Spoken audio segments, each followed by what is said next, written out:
सुबह का पुरसुकून नूर पर्दों से अंदर आ रहा था। कमरे में एक खामोश सी तमानियत थी, जैसे दिन अभी सांस ले रहा हो। 5 बजे आमना का अलार्म कुरान की नरम तिलावत के साथ बजा। इस आवाज में कोई जल्दी, कोई शौर नहीं था, बस एक याद दहानी कि एक नया दिन शुरू हो रहा है। उसने आहिस्ता से आंखें खोलें, जिस्म को हल्का सा स्ट्रेच दिया और बिस्तर पर बैठते ही दुआ पढ़ी। अल्हम्दुलिल्लाहिल्लज़ी अहयाना बअदमा अमातना व इलैहिन नुशूर। ये दुआ उसके लिए महज अल्फाज नहीं थी, बल्कि एक शऊर था। ये एहसास कि नींद भी एक छोटी मौत है और जागना अल्लाह की तरफ से एक नया मौका। आमना ने खुद को इस बात पर तरजीह दी थी कि सुबह के घंटे बोझ नहीं, बल्कि अल्लाह की नेमत है। वो जानती थी कि अगर दिन का आगाज दुरुस्त सिमत में हो जाए तो बाकी सब कुछ खुद ब खुद संभलने लगता है। इस्लामी नजरिया के मुताबिक उसे ये बात मालूम थी कि इंसान का नफ्स आदतों से बनता है और सुबह का वक्त पूरे दिन की कैफियत तय करता है। इसीलिए वो सुबह की शुरुआत अच्छी कर लेती थी ताकि दिन बिखरने न पाए।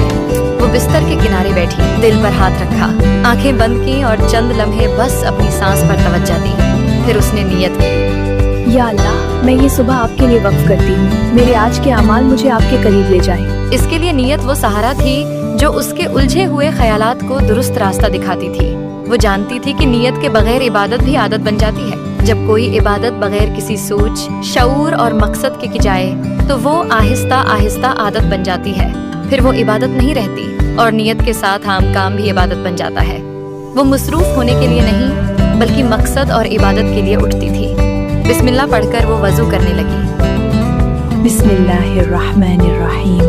पानी के हर छींटे के साथ वो आहिस्तगी से पढ़ती गई, ला इलाहा इल्लल्लाह मुहम्मदुर रसूलुल्लाह। जब ठंडा पानी उसके चेहरे को छूता तो उसे रसूलुल्लाह सल्लल्लाहु अलैहि व आलिहि वसल्लम का ये फरमान याद आता, वजू के साथ गुनाह झड़ जाते हैं जैसे दरख्त से सूखे पत्ते गिरते हैं। पानी के लम्स से वो पूरी तरह होश में आ गई, जैसे ज़हन की धुंध साफ हो रही हो और दिल और रूह हल्के हो गए हों। इस लम्हे उसे महसूस हुआ कि सफाई सिर्फ जिस्म की नहीं, अंदर की भी हो रही है।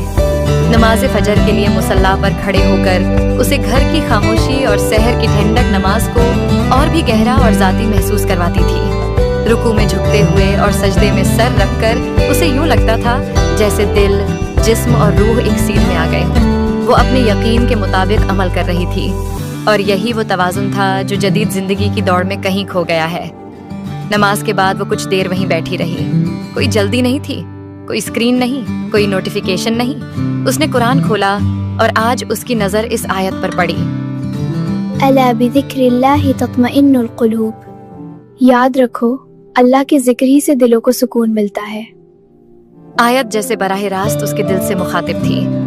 उसने गहरी सांस ली और दिल ही दिल में सोचा कि वाकई सुकून बाहर नहीं, याद इलाही में है।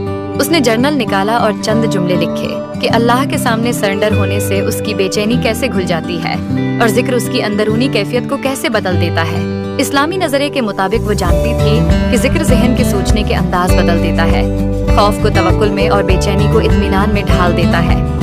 सूरज निकलने से पहले वो योगा मैट पर खड़ी स्ट्रेच करने लगी। वो जानती थी कि जिस्म भी अल्लाह की अमानत है, जिसका हक अदा करना जरूरी है। उसे रसूलुल्लाह सल्लल्लाहु अलैहि वसल्लम का ये फरमान याद आया, तुम्हारे जिस्म का तुम पर हक है। हर गहरी सांस के साथ वो आहिस्तगी से अस्तगफिरुल्लाह, अल्हम्दुलिल्लाह या अल्लाह के 99 नामों में से कोई एक नाम दोहरा रही थी। अस्तगफिरुल्लाह, अल्हम्दुलिल्लाह, अर्रहमान अर्रहीम। उसके लिए ये वर्जिश नहीं, शुक्र का एक तरीका था। किचन में उसने हल्का और सेहत बख्श नाश्ता तैयार किया। ओट्स, खजूर, शहद, तलबीना और नीम गर्म पानी। खाते हुए उसे रसूलुल्लाह सल्लल्लाहु अलैहि व आलिहि वसल्लम की एतदाल वाली हिदायत याद थी। वो जल्दी जल्दी खाने के बजाय आहिस्ता, शऊर और शुक्र के साथ खाती रही। हर निवाला उसे याद दिलाता था कि रिस्क भी इबादत है अगर दिल हाजिर हो। नाश्ते के बाद उसने अपने दिन पर एक नजर डाली। सख्त शेड्यूल बनाने के बावजूद वो सिर्फ 3 बामकसद गोल्स लिखती थी। घर के कामों के साथ अल्लाह का जिक्र जोड़ना है, गुस्से और इरिटेशन पर नजर रखकर नरमी इख्तियार करनी है और हर काम में खैर और शुक्र कायम रखना है। वो जानती थी कि कामयाब दिन वो नहीं जिसमें सब काम हो जाएं, बल्कि वो है जिसमें दिल अल्लाह से जुड़ा रहे। सूरज तुलू होने तक वो एक मुकम्मल, बामकसद और रूहानी सुबह गुजार चुकी थी। वो बालकनी में गई, ठंडी हवा में सांस लिया, आसमान की तरफ देखा और दिल में वो हदीस ताज़ा हो गई। बरकत सुबह के इब्तिदाई वक्त में रखी आमना जानती थी कि अच्छी सुबह का मतलब बहुत ज्यादा काम करना नहीं, बल्कि अल्लाह के साथ हम आहंग होना है, अपनी नीयत, रूह और अमल को एक ही सिमत में रखना, ताकि दिन का हर लम्हा बरकत, सुकून और रवानी के साथ गुजरे।